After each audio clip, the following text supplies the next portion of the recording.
Ma'am, I would also like to bring to your attention the discrimination against minorities in this budget allocation, especially in the case of closure of the Maulana Azad Foundation. Despite the Prime Minister's vision of minorities progressing with Quran in one hand and computer in the other, this undermines efforts to boost educational opportunities.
I rise to speak on the demand for grants of the Ministry of Education.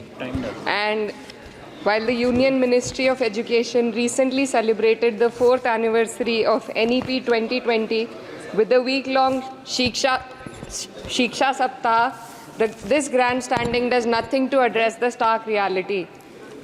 And as a member who have very recently been a student too, I would like to shed some light on the facets that are not as rosy as the government might think. Despite NEP 2020's clear directive and the Kothari Commission's long-standing recommendation for 6% of GDP in education, the Ministry of Education's allocation is less than half of what has been recommended. The biggest cut has been for the University Grants Commission, which saw a 61% dropping from 6,409 crores to only 25 crore this time, which will affect the higher education of our country. And in 2020, India's average learning adjusted years of schooling was 7.1 years, lagging behind countries like Mexico, Kenya, Sri Lanka, Iran, UAE, and even Palestine. The foundational skills are alarmingly weak among 14 to 18-year-olds. About 25% of those surveyed couldn't read a standard 2-level text in their regional language, and only 43% could solve a simple division problem.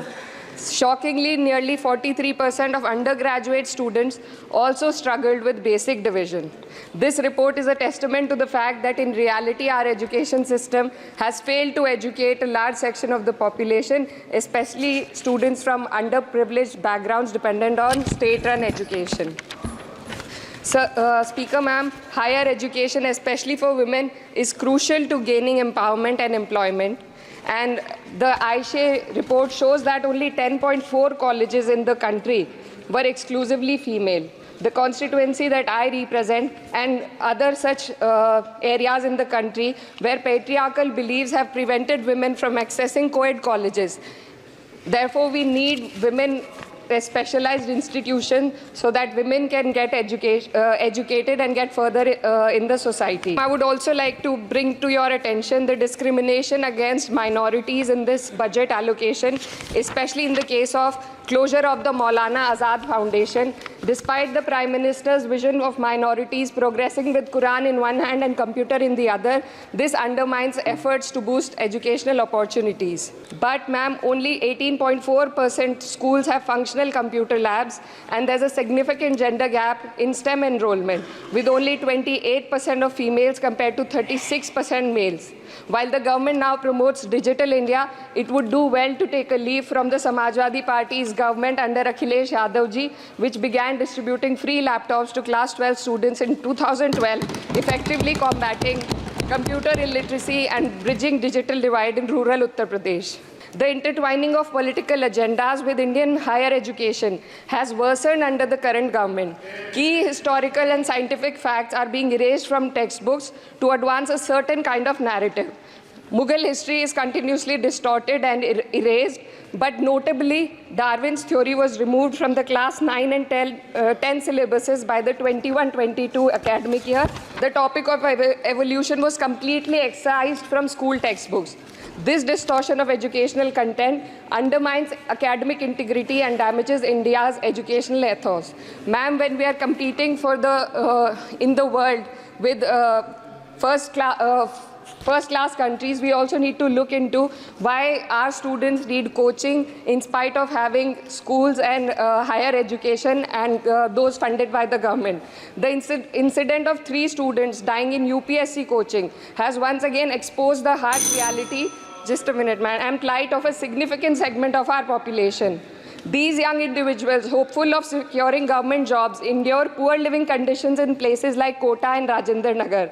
This situation calls for a deeper reflection on the shortcomings of our outdated education system. The coaching industry in India has become a critical part of the educational landscape due to the failures of the traditional schooling system. The national education policy fails to address why students rely on coaching in the first place. मेरे संसदीय क्षेत्र कैराना में आपके माध्यम से सरकार से मैं मांग करती हूँ कि विजय सिंह पथिक डिग्री कॉलेज कैराना में बीएड, एलएलबी जैसे कोर्सेज शुरू किए जाने चाहिए, जिनसे युवा और महिला अपने रोजगार खुद ढूंढ सके। जनपद शामली के कैराना और ऊन में और सहारनपुर के नकुड़ में गर्ल्स डिग्री कॉलेज और गर्ल्स हॉस्टल खोले जाएं। जनपद शामली में नया केंद्रीय विद्यालय व जवाहर नवोदय विद्यालय खोलने जाने की मांग करती हूँ और मां शकंभरी देवी विश्वविद्यालय सहारनपुर को अपना कैंपस और विभिन्न प्रोफेशनल कोर्सेज चलाने के लिए विशेष धनराशि प्रधानमंत्री उच्चतर शिक्षा अभियान के अंतर्गत दिए जाने की मांग करती हूँ। उत्तर प्रदेश राज्य में शिक्षा मित्रों का संयोजन अध्यापकों के पद पर किया जाए ताकि प्राइमरी एवं जूनियर हाई स्कूलों में शिक्षकों की कमी को दूर किया जा सके। धन्यवाद।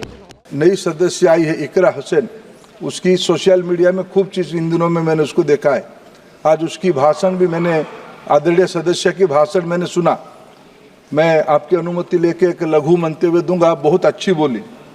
मैं सोच रहा था जब मन से बोल रही थी ठीक बोल रही थी, जब पार्टी वाला चीज़ आ जाता था थोड़ा भ्रमित हो जाती थी, लेकिन अच्छी बोली, उनको बधाई।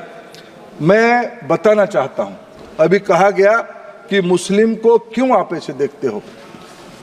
अध्यक्ष जी, देश के प्रधानमंत्री नरेंद्र मोदी जी को सौभाग्य मिला, उनके निर्णय के कारण अलीगढ़ मुस्लिम यूनिवर्सिटी की गठन 1875 में हुई। इतने दिनों में अलीगढ़ मुस्लिम यूनिवर्सिटी में पहला महिला वाइस चांसलर कभी नियुक्ति हुई तो इन दिनों में हुई, जिनका नाम प्रोफेसर नीलिमा खातून। उसी यूनिवर्सिटी में पढ़ी हुई, साइकोलॉजी में पीएचडी की थी। उसी एक जाने माने प्रोफेसर को इसी सरकार के दौरान योग्यता के आधार पे, खैरात नहीं, किसी की अभी कहा जाता था भाई आप आरएसएस के लोगों को ले आते हो, ऐसा नहीं, ये कोई आरएसएस की है नहीं। योग्यता के आधार पे मुस्लिम महिला बढ़ती है। हमें सभी को नाज होनी चाहिए, गौरव होनी चाहिए। इस सरकार ने निष्पक्ष गजब, हमारी कोई भेदभाव की भावना नहीं है। आपकी एक दृष्टिकोण है, आपकी एक चश्मा है डराने का, भय पैदा करने का। आपके कुछ उद्देश्य होगा, लंबे समय चलने वाला ये सब चीज नहीं है।